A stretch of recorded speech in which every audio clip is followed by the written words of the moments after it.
Johnny, what the hell's going on in this coaching search? Getting some pushback about the Jim Schwartz stuff.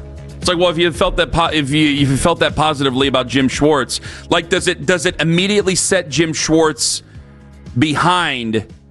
Because there's some stuff to kind of pick apart here, and talking to some people, and I'm gonna get to the Nate Scheelhaase thing here in a second, I promise. But there's some things to pick apart here. Like, okay, we're 17 days into this thing. You've interviewed Jim twice. Okay, he's interviewed with another place. You're bringing in other ones. You're just going to settle on Jim, and then you're going to tell everybody he was your number one choice all along? Is that what you're going to do?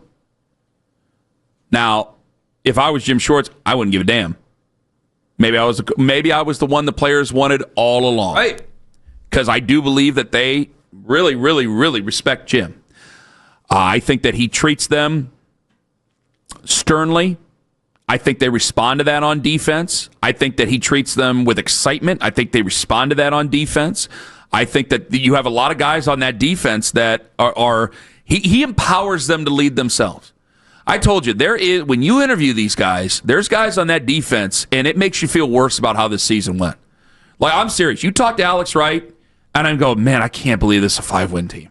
You talk to some of these guys, and it's like these guys deserve to be on a playoff caliber football team. And they're halfway there, which, by the way, that's a long way. That second half is a long, long, long journey because you got to get offense right. And if you ain't got an offense right, no, you ain't got a prayer. But you might have Jim, but there's going to be a lot of questions if you hire Jim that you have to answer about why did it take you so long to get to a guy that's been in your building for 3 years. Do you have something to say about that before I move on here with this? I think you're exactly right. I mean, but in the end, by the way, like whoever the Browns hire here, there's always going to be, and this happens in every city unless you get, I shouldn't even say unless you get Harbaugh, because there are people that thought he's a little old. So that there's going to be an element of criticism no matter who you hire. Yeah. The only perfect hires, I don't know, was Sean Payton considered perfect?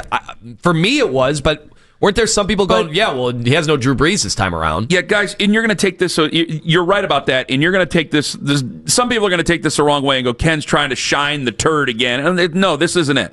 Again? I'm not. Well, because I know what I'm called, and yeah, I'm an excitable boy. I want the teams to win. I'm sorry, okay? So yeah, I get a little bit excited. Oh, yeah. And can we power rank what Ken thinks he's called? What are you talking about? You said you know what you've been called. What have they called you? Some of it I can't say on the air. I'll allude to it at least. Well, the Pander Bear is number one. Oh, okay, yeah, that's right. A good one. Which was a Nick Wilson saying, which was funny. Let's call it what it is. Carrying the water? Water boy for the Browns and for Jimmy Haslam. You call yourself the hog. That doesn't count. That's just a fat joke. Yeah. And plus my demeanor. Like, that's more foghorn, leghorn, hog. Loser boy. A lot of people call you loser boy. I have seen a lot of that coming in. I just see it. Yeah. YouTube says it. Why am I a loser boy? It's right Ken, there. I didn't write it. Yeah. I just Why am I a loser boy? Social media reactions brought to you by Scheiben Jewelers, Cleveland's premier jewelry store. Explain why I'm a loser boy. I just saw it on the internet. It's 216 Ken's a loser boy. Look at this loser boy. Yeah. Big old fatty loser boy. Fatty boombalatti loser boy? Look, yeah. On YouTube right now, Prime 21. He's a loser boy. Are you serious? Yeah, right there. Yeah. Hold on, let me go to the YouTube here. Do you smell that? It smells like loser boy. That was Ain't no Prime Jennifer 21 calling me loser boy. Yeah, it's right there. No, there's not. Shador Maniac 69. Shador Maniac 69. Loser boy in Loser Town, USA. Get Shador out of there. Right there. Which, by the way, you guys sit there and say I carry water. I have said meaner things about the Browns than the Cavs and Guardians combined. I have said wild things with rage in my eyes about the Cleveland Browns on a Monday. You definitely have gotten more red-faced when it comes to the Browns. Eat a carrot boy Carmen, donut thief. I mean, yeah, obviously I'm heavy, but I'm not some food-crazed maniac. In the words of Lisa Simpson. Lay off me, I'm starving. Fatty boombalatti. Anyway, what was I going to say? Oh, yeah. Yeah, you guys accuse me of taking it. This is what I get accused of, carrying a lot of water. I'm not enraged by this coaching search because I thought this coaching search was going to go this way. How could I be mad about something I thought was going to happen? Okay, like, we when do have things to... that, like when I go like, oh my God, they're spending themselves into oblivion here.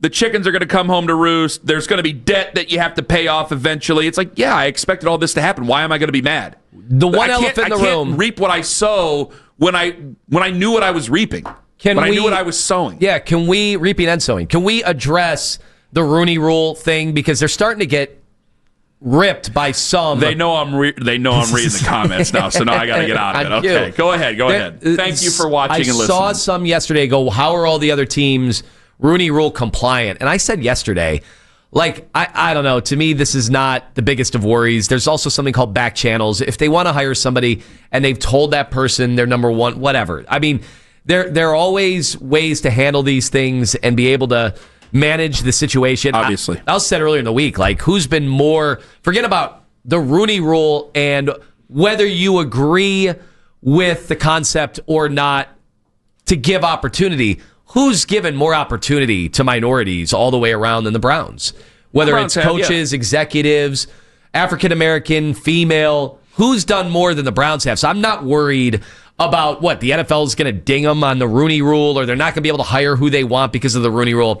I just think you're looking for reasons to pile on. Well, this is another thing here. Is that, and that's coming from me. I do bring this up. It's not just that. But, you know, I said the things that I know I've been called. And again, like, I don't think I pander. I think it's my natural disposition. I don't like saying horrific things every single day. I want to try to find ways to make things better, not just bitch about how bad they are. Like, I texted a former NFL player yesterday about the Baker tweet, because they saw what Joe had tweeted to Baker, and I said he'd be the perfect radio show host. And this former NFLer goes, "What do you mean?" And I said, he focuses way too much on the past. He is mad about the past, and I don't think he can do anything about his future. That's what radio show hosts do. And so I'm always trying to find some way to dig out of a bad situation, because we've had a lot of bad situations. And I know what I've been called, and I know I've been called a water carrier for the Browns and for Jimmy and all the other things. I get that. Fine. Well, this is a reason why I haven't brought up one certain name, and I haven't talked about him. You brought him up, and I was mad at you because I was texted about that name, and then you brought it up at the end of a show 2 weeks ago. And then after you brought it up, people have been going, "Why aren't you talking about him, Kenny? Why aren't you talking about Nate Scheelhaase?" Because people don't really know much about Nate Scheelhaase. Hell, they didn't even know how to pronounce his name on this station. I'm like, what, you weren't watching Big Ten football back in the day? Illinois. You and I watched Illinois. We knew how to pronounce Nate Scheelhaase. I know Nate Scheelhaase's background. I've never met him. I already went through 6 years of, well, you're just Kevin's buddy, because I always had to say, yeah, I like Kevin personally, but when I was going to rip on Kevin, it sucks. So I don't want to sit here and make some great full-throated endorsement on Nate Scheelhaase knowing his history. Is that not fair? Is that not true? If I sit here, because it's going to feel like Ken, stump for Nate Scheelhaase. Here you go. Guys, I don't know what Nate Scheelhaase is going to do. How could anybody know? I don't know how he's going to do. I can only go by what's said. Oh, it's like when Mary Kay called him a wizard, an offensive wizard. I'm like, I don't know if he's an offensive wizard. I don't know. And we'll ask Mary Kay at 8:20. So, yeah, so I was getting texts yesterday from other radio show hosts, not just in Pittsburgh, by the way, going, "Hey, why aren't you talking about Nate Scheelhaase? You know his history. You know who he worked for before." Yeah, all right, I know. He was an assistant. He was an offensive coordinator at Iowa State, and he got that offense going in a good direction, okay? But am I going to sit here and start ranting and raving about Nate Scheelhaase? Because I am sensitive to it. I knew that if I start ranting and raving about Nate Scheelhaase and I get you on it, you might put me through the paces, but immediately people are going to go, well, let me go to his Wikipedia. I know why Ken likes Nate Scheelhaase. When, honestly, guys, it's not that I'm against Nate Scheelhaase when I say I don't know. I don't know.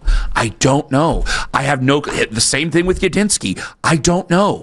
I know that either one might be exciting, and because one's 30 and not 35, you might be more excited about Yadinsky. But frankly, we don't know. Does it matter? They're mystery guys. Did it matter to you the minute the Steelers, who have been incredible at identifying I think it does. I actually think it does, yes. There's a couple of things here where I would go, if guys who are possibilities for better jobs, that will stick with you in your head. And the other thing is, and I hate to say it, guys who are from Ohio, I don't hate to say it, guys from Ohio and Western Pennsylvania, I think it's just in the blood.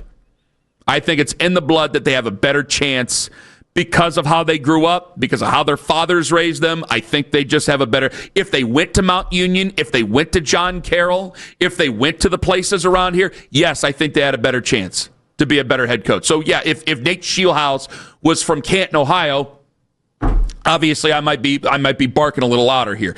But frankly, if Nate Scheelhaase gets the job, I'm not going to try to take credit for him doing well, obviously, because it's a radio show, and I'm not going to sit there and take a bunch of blame that he got hired. Ain't going to happen. So that's why I have not said Nate Scheelhaase's name